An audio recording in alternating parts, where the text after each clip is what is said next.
Hi, I'm Paul. You're in the musical mandala, and today I want to go a little bit deeper into chord inversions and playing around within these inversions, between them and within them. So here's our root position chord, right? A is the bass and it's also the root.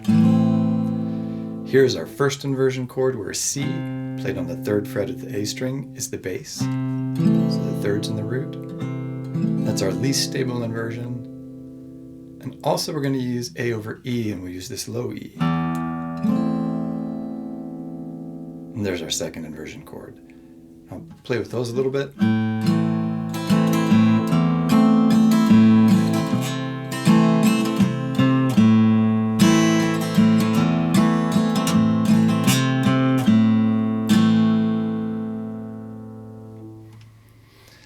So, a triad consists of three tones, the root, the third, and the fifth, A, C, and E in this case, and solfege, do, mi, and sol. There are 7 tones in the key, which means that behind the curtain of every triad, there are 4 tones. There are 4 tones hiding behind the curtain of every triad. And we're going to tether each one of those tones to the triad. And the tone of the triad we'll tether each non-chord tone to is the one generally that's closest to it. So here's the root. Surrounding the root are the 7th, G, or te, and the 2nd, B, A. So I'm going to play the root.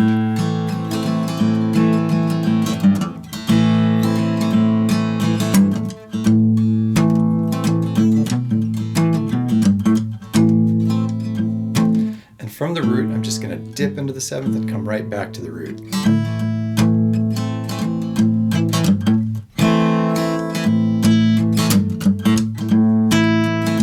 And I can do the same thing with the 2nd.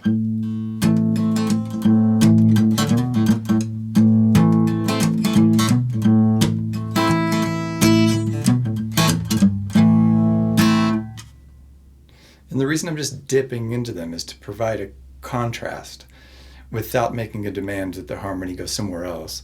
Like if I played this A and then went to G and stayed there,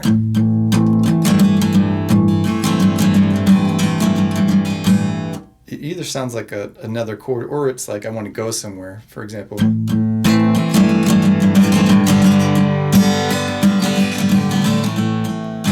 something like that. But we just want to kind of dip in and provide a contrast.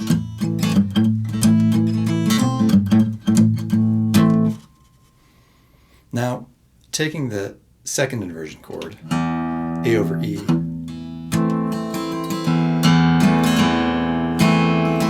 it feels like it's setting us up to go home, right?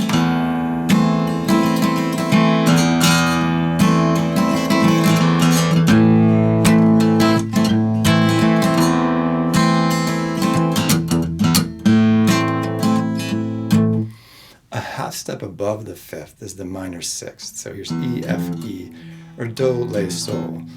So I can play A over E. And that's a cool little decoration.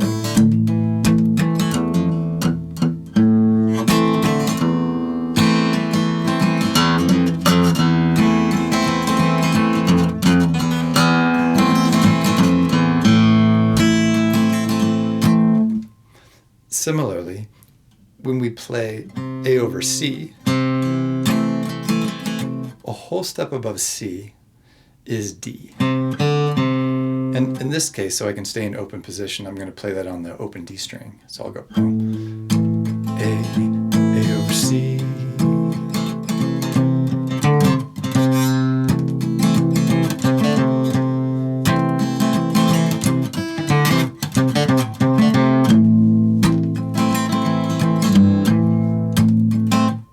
Now my transitions are really becoming alive. This chord that when we first hear it, we're like, there it is, like a frozen block of chord. But little by little we can melt it. You know, like a waterfall that was icicles. In the winter and spring comes, it starts to flow in all sorts of different directions and contours with the rocks and the warmth.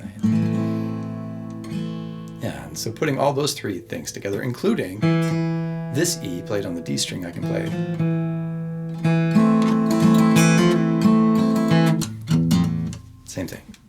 So I'll play around with all those for a minute.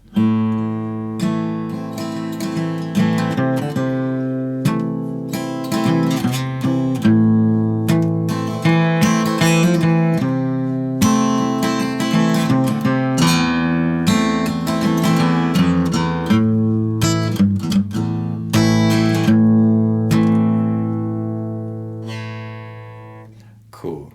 Now our A minor is really starting to sound active.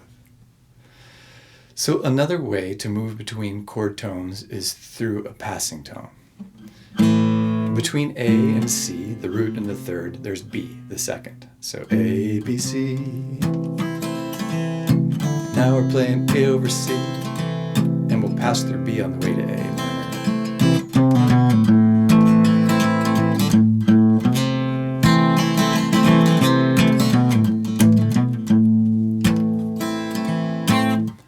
Now between C, the third, and E, the fifth, there's D, the fourth. So I could also play A over C through D to A over E.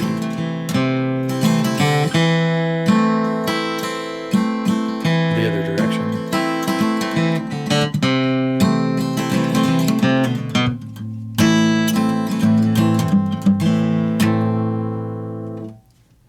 The passing tone that we'll use between A, the root, and the fifth below it is going to be G, the seventh.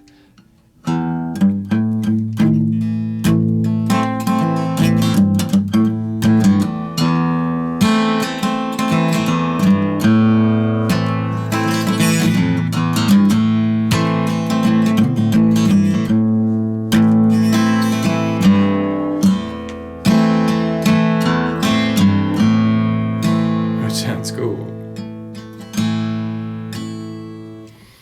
And then I'll mix it up. Sometimes I'll go straight from a chord tone to a chord tone, like A to E, changing the inversion like that.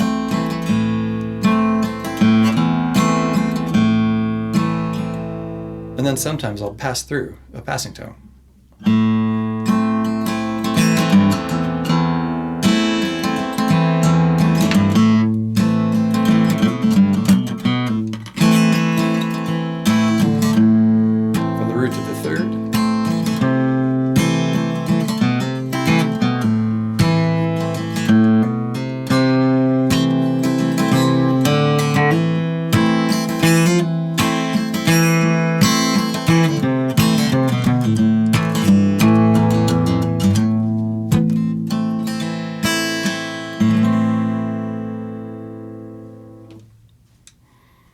Now, the way I like to tie the different ways of moving between elements in a chord together is to use what I call the spectrum of safety to risk.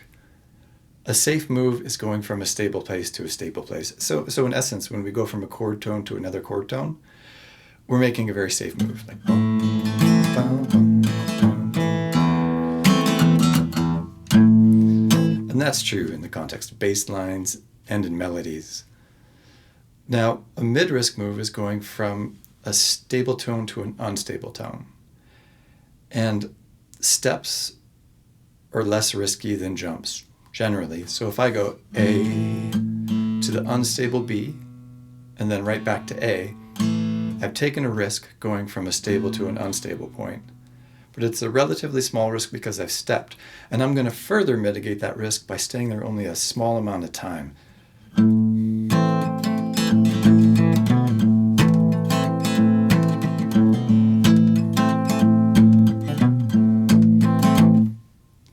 Now, two ways I can increase the risk are one, by staying on a dissonant tone or a non-chord tone longer, and two, by jumping to an unstable tone. So here's an example of playing B longer. I'll try to play it a little bit too long.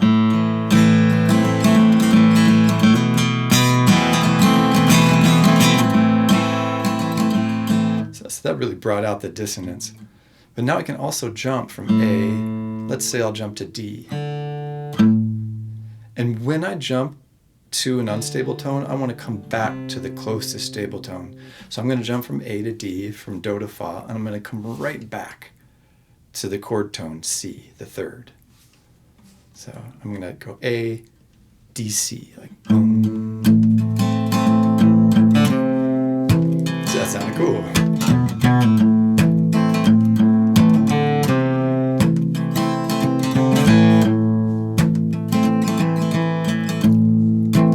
And I could jump even further from A to F. Oops, A to F.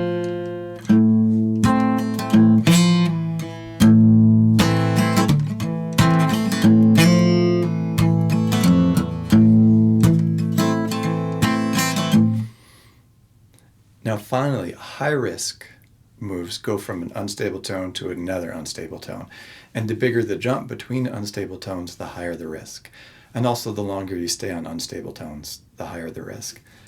If I just go from unstable tone to unstable tone, it's going to basically sound incoherent. Like I'll go...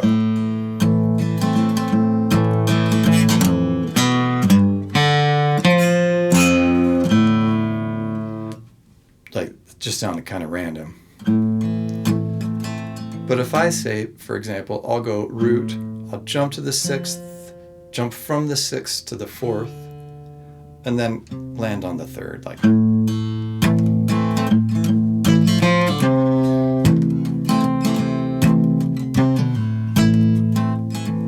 I could go from the root, step to the 2nd, jump back to the 7th, and come to the root. That'll sound cool.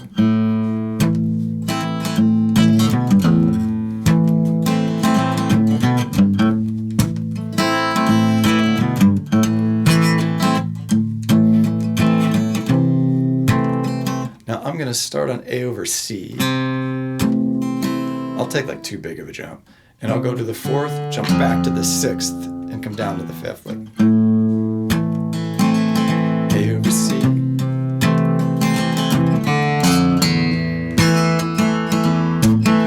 Ah, it sounded cooler than I thought it would.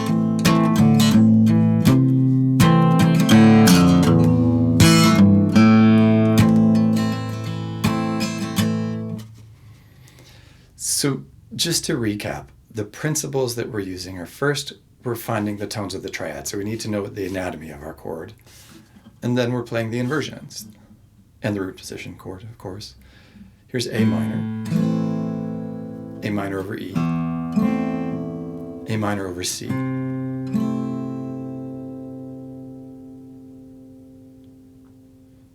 So initially we just play with those inversions, like boom.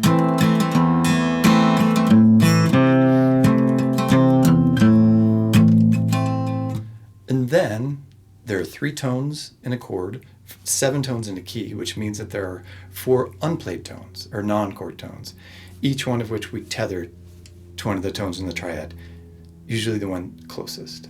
Or if they're equidistant, the one with the most gravity. And the root has the most gravity, the 3rd is the most mobile element of the chord, the 5th is kind of in between.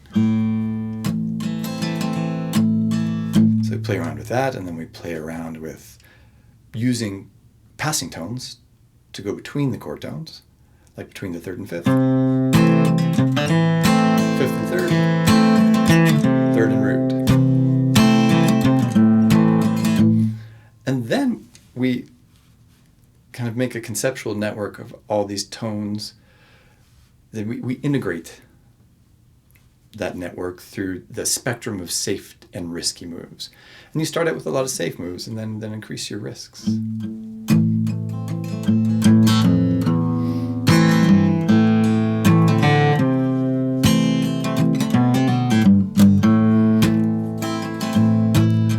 Yeah, and little by little you're going to bring your chord to life and bring the ears of your listeners awake through all the, I don't know, there's so much you can bring out of a so-called single chord.